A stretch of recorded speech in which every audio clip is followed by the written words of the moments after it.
You are listening to the IoT For All Media Network. Hello, everyone, and welcome to another episode of the IoT For All Podcast, the number one resource and publication for IoT. I'm your host, Ryan Chacon. If you are watching this on YouTube, we'd really appreciate it if you would like this video and subscribe to our channel. If you are listening to this on one of the podcast directories, please feel free to subscribe so you get the latest episodes as soon as they become available. Today's episode, we have Forrest Derr, the president of Altaworx.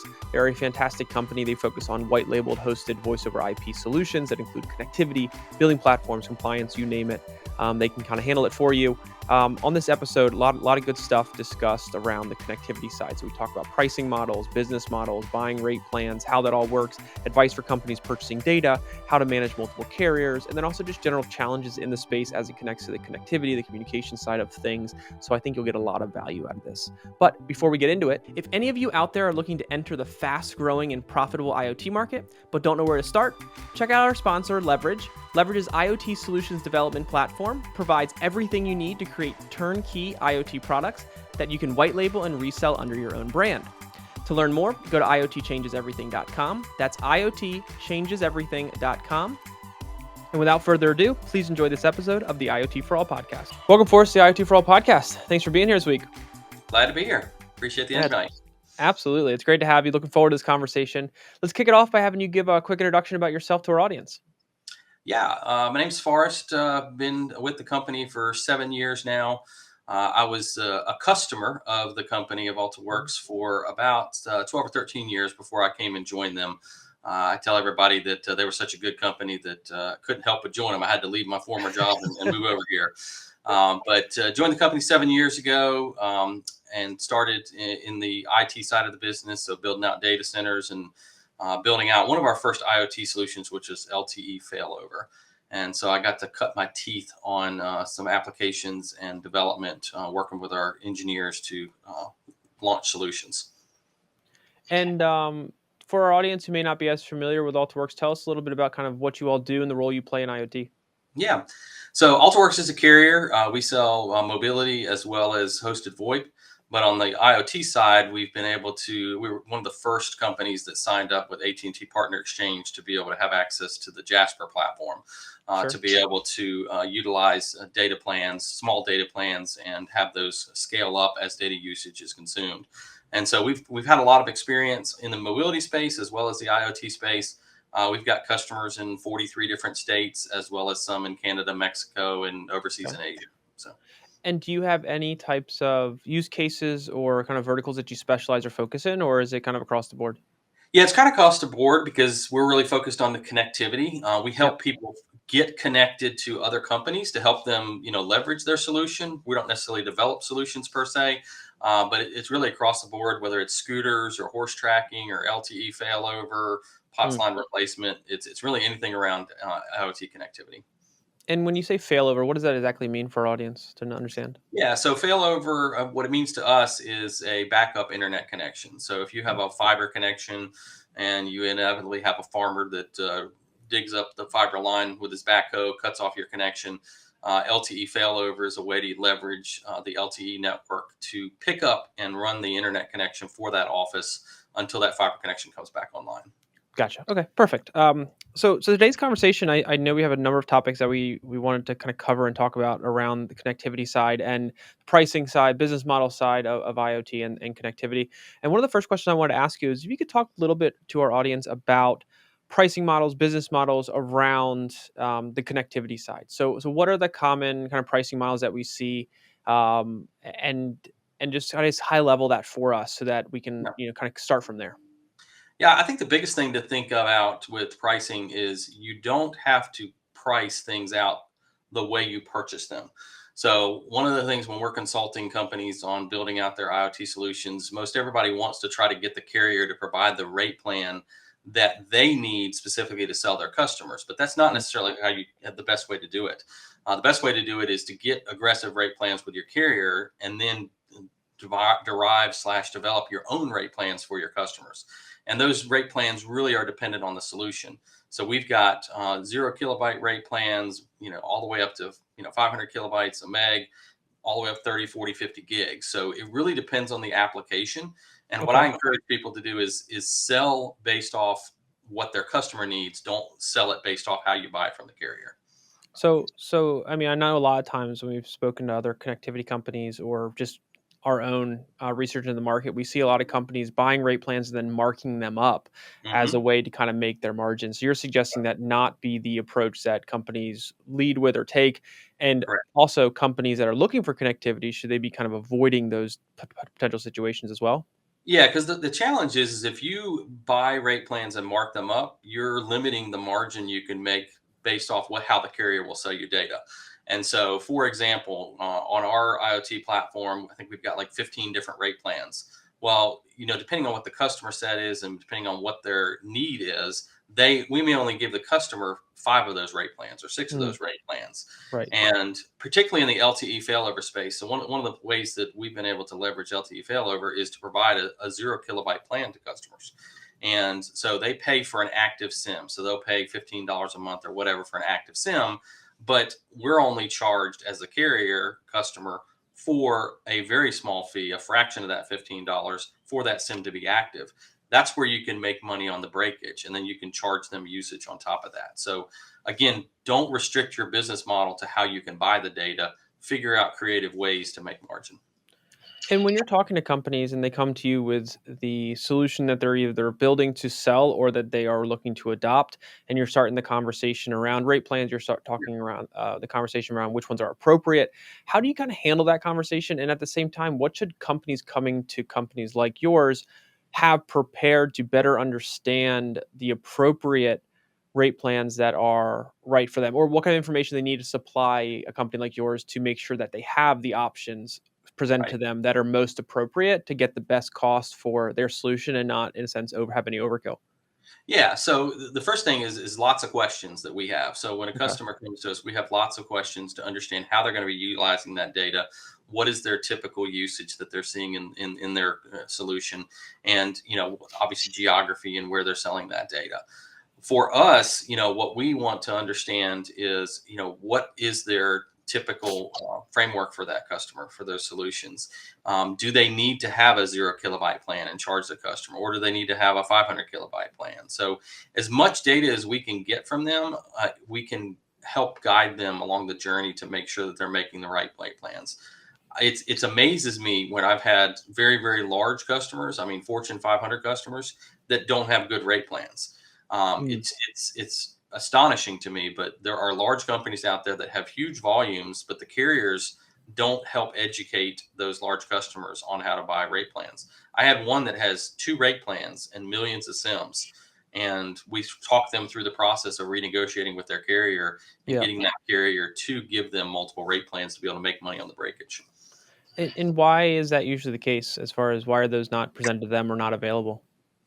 Well, the carrier doesn't present them because they would rather make the margin themselves. They'd rather make the Fair enough. breakage. And the larger companies that we've come across in talking to them, they don't know what they don't know. They feel like they're getting the best deal because they're a really large company and they have a large volume, but Right. that's rarely the case. So, So for companies out there that are looking to purchase data, mhm. what advice do you have for them on how to go about that and how to do it the most effectively and efficiently with the organizations either they work with or the carriers they work with on the other side? I think the big thing is to get lots of input from other companies. So don't Mm, just rely on the carrier directly. Talk to other companies like Altaworx or another competitor of ours and see what's out there in the marketplace. One of the challenges is, again, you don't know what you don't know. And if you right. just say, give me the best deal on a 20 gig plan, well, you may need a 20, a 10, a 5, and a 2 gig plan to be able to scale that business and make money on breakage. So my advice is to get advice and find out what's out there in the marketplace. Right. And aside from how data is being purchased, are there other factors that are influencing kind of the margins and that decision making process? Yes, it's also how you optimize with the carrier. Okay. So on different platforms, so Jasper's is one Right. platform that AT&T uses, and there's some other carriers. T-Mobile, I think, has started using them, and there's a lot of international carriers. But the Jasper platform will allow you to optimize and change the rate plans all the way up to the end of the bill cycle. And so if you buy data and strictly markup rate plans, then you're limiting yourself on how much margin you can make. So you could have a customer that buys a 2 gig plan and they only use, 50 megabytes. And with the Jasper platform, you could use some automated tools that companies like we provide and other companies that will actually optimize your carrier rate plan all the way to the last minute before the end of the Mm, bill cycle to get you the lowest bill possible. So instead of buying a 2 gig plan and marking it up, you're buying a 50 meg plan and still charging the 2 gig price. gotcha. Okay. And how often are I guess there's two sides to this, right? There's companies like yours who are kind of bringing the connectivity as an option to purchase, and the companies that are purchasing the connectivity from companies like yours. When it comes to managing multiple carriers, how does that kind of work on potentially both sides of it? Is there a difference between how that's managed on both sides, and what kind of things should be taken into account when you're getting into multiple carriers as opposed to focusing on one? Yeah, multiple carriers adds a whole nother layer of complexity because of the way they sell the data. So some carriers sell it based off consumption. So Hmm, then you're just a matter of making your own rate plans. There are no rate plans. You're just paying based off the data that's consumed across the aggregate. So it is a challenge, especially from a standpoint of figuring out how to bill your customers. So especially if you have a model where you're charging your customers the same rate plans across multiple carriers, you got to make sure you're making the margin. But there are tools out there. There's a company called AMOP out there that has a platform that allows you to manage multiple carriers in one dashboard. And so you could manage Verizon ThingSpace, AT&T Intelligence, T-Mobile Jasper, AT&T Jasper, all in one platform to give you a holistic view of how your data is being used and how you can optimize your bill with those carriers. gotcha. Okay, that makes a lot of sense. And one of the other questions I wanted to ask you, which there's a couple different pieces we can dive into here around challenges that you've seen, kind of from your angle, and as and same side, and as the angle from customers that you work with. What are Mhm. some of the biggest challenges you've seen on the connectivity side of things in IoT? Let's just start high level there. Just kind of what would you say, kind of that? I think it depends on the IoT solution. So we've seen a lot of people with fixed devices in IoT. Okay. So it's like a generator or LTE failover, and trying to find the best carrier for that device in that physical location is definitely a big challenge. If it's a GPS tracking device that's moving around, there's not as much issues as far as choosing a carrier because it can pull the data and then spool it back up when it gets to a cell signal again. But fixed IoT devices and choosing the right carrier that has the connectivity that's required from a cellular strength standpoint is probably one of the biggest challenges we've seen.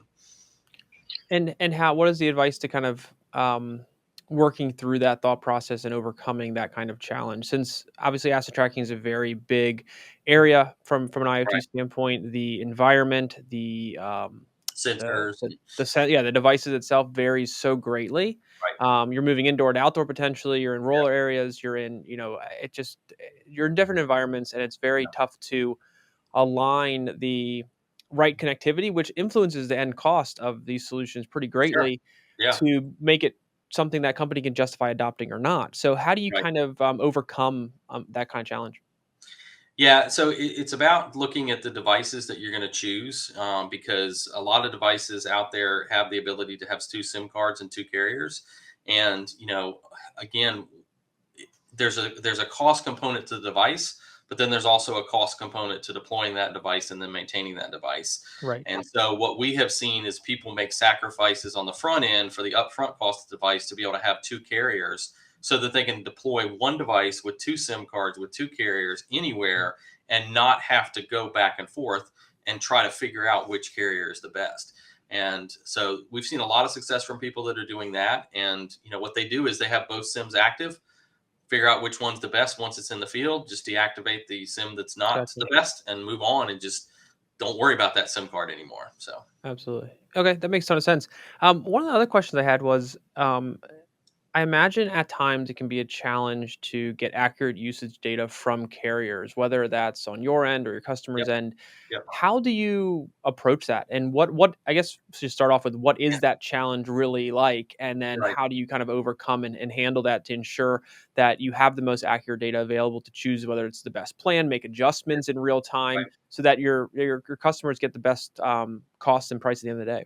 Yeah, and it's actually twofold. It's not only getting data from the carrier to make sure it's accurate, but it's also making sure you have accurate data to bill your customers for the right rate. Right. So we've seen a lot of applications where people are not getting accurate data from the carrier.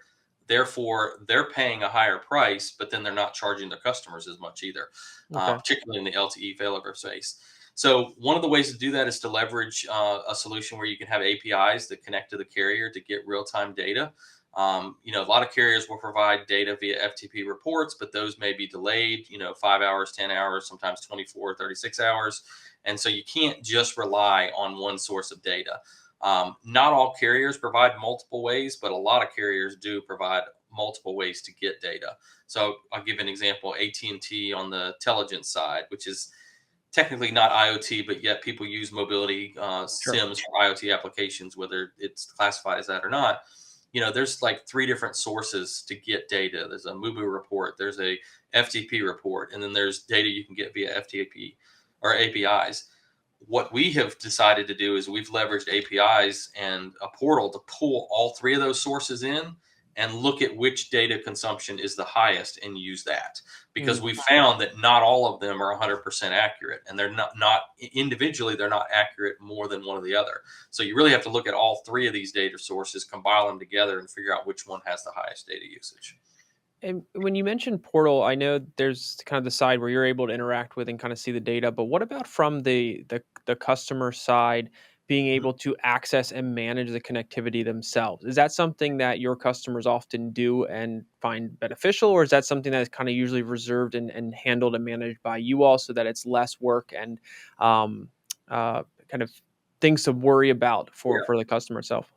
So it depends on the customer. I mean, if it's Okay. a customer that only has 10, 15 devices, typically they're not going to want to manage it. But the larger customers, a couple hundred, even 50, they're going to want to manage and have access to that device. So we propose and want our customers to have a portal where they have management access to activate and deactivate their SIMs. One side of that says, well, why would I want to give customers ability to activate and deactivate? I want to be in control of that. But Hmm. then what is the cost of having to maintain the support staff to be able to respond to those requests and do those types of things? So our focus has been building portals where our customers can leverage the APIs. We give them access only to their SIMs that they're in control of, and then they can activate, deactivate, suspend, retire, whatever they want to do to them at their convenience. So And are there other types of or other parts of the process in general when it comes to connectivity that have, I guess, as of late, been more optimized or automated in order to help reduce labor needs? Or are there other areas that, I guess, that have been challenges that have now kind of been worked to overcome to help reduce those needs? yeah, I think on the carrier optimization side, Okay. there's ways that you can manage the rate plans that you're being charged from your Mhm. carriers and automatically make changes. I can tell you that when we first started out, gosh, it was 2016, somewhere around there. I was actually in the seat of manually optimizing SIM cards on the Jasper platform, which was Sure. a tedious process of downloading the spreadsheet, running through some algorithms, Yep. making the changes, uploading the CSV. Now all that stuff can be automated, and so Sure. with the leverage of APIs, you can automate not only the carrier side but also the billing side. So you can calculate usage charges and push billing to various billing platforms via those APIs. From your conversations with part or companies that you work with, are there any other areas that kind of continue to cause headaches for customers that you engage with? And I mean, from your conversation today and conversations I've had in the past, the connectivity management side of things has evolved a ton over recent years and made things much more easy to adopt and understand, made things more cost effective, etc. But do you still see any outlying areas of concern or areas that kind of pose challenges still for customers that you have conversations with? Throughout their kind of adoption of these solutions? Um, I really think even though there's automated tools for SIM card management and billing, I still think there's a lot of opportunities for people to use these tools effectively. Not that they're not available, but how they use them effectively to make sure they're billing all their customers for all the active devices, make sure Okay. they're billing them for all of the usage. So we're still seeing, to this day, I have people come to me and they tell me they've got somebody in their office that makes sure everything gets billed to their customers. And inevitably, when we run an analysis and figure out how many active SIMs they have versus how many they're billing, they're always short. And so on the carrier side, there's a lot of ways to automate, and a lot of people are doing a good job on there. But I think on the billing side, there's still room for improvement. Gotcha. Fantastic. Last question I have before we wrap up here is for our audience out there who is looking into connectivity and wants to just make sure they're prepared. What is the best advice you have for companies looking to kind of go down that conversation and adoption journey for the connectivity piece of an IoT solution? Yeah. Definitely look at multiple carriers, and definitely look at how you can buy data flexibly. Again, don't get stuck in the rut of trying to buy a rate plan based and sell to your customers based off that rate plan. I wouldn't even tell the carrier what you're selling your customers, what rate plans you're selling to your customers. Get them to provide the various options and let yourself work your way around to what you need to charge your customer. So, okay, fantastic. And for our audience out there who wants to learn more about kind of what you all have going on, touch base, maybe follow up with questions, what's the best way to do that? Yeah, you can email me at fderr, F-D-E-R-R, at Altaworx, Altaworx.com, or go to Altwaworx.com. Fantastic. Well, this has been a great conversation for us. Thanks so much for your time. Connectivity is an area that we're trying to expand our conversations around. We're starting a new series focused solely on connectivity specific topics that we're going to hopefully launch in the coming months. So we'd love to have you back and other members of your team even to talk more about very niche connectivity focused questions and topics that come up and just share more knowledge. Well, let us know. Be happy to be a part of it. Fantastic. Well, thanks so much for your time. We appreciate it. Thank you. Appreciate it. All right, everyone. Thanks again for watching that episode of the IoT For All podcast. If you enjoyed the episode, please click the thumbs up button, subscribe to our channel, and be sure to hit the bell notification so you get the latest episodes as soon as they become available. Other than that, thanks again for watching, and we'll see you next time.